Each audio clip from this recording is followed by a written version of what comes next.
On October 23rd to October 26, 1944, the Battle of the Leyte Gulf occurred.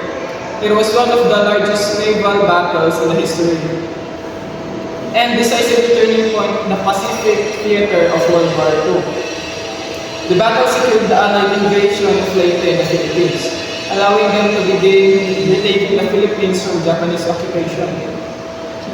It cut off Japan from its vital oil supplies in Southeast Asia, crippling its ability to continue naval warfare.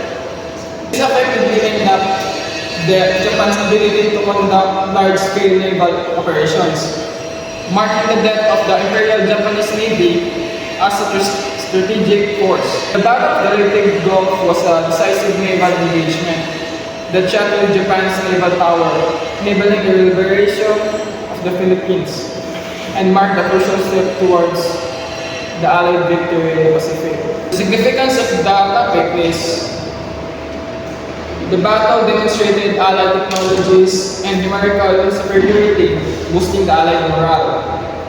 The victory allowed the US to establish air and naval bases closer to Japan, hastening the island hopping campaign and paving the way of the eventual invasion of Okinawa and bombing of Japan.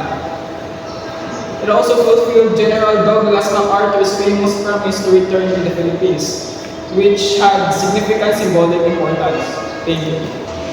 The year of the Spanish-American War in 1898 saw the emergence of the United States as a world power.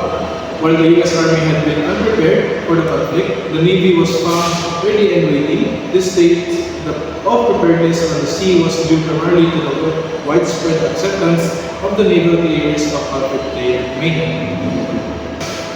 For me, the significance of this specific history to the Philippine history is that the Spanish or the Spaniards refused to surrender to the Filipinos or the Filipino Revolutionary Forces led by General Emilio Aguinaldo, and instead they would lose their honor to the Americans.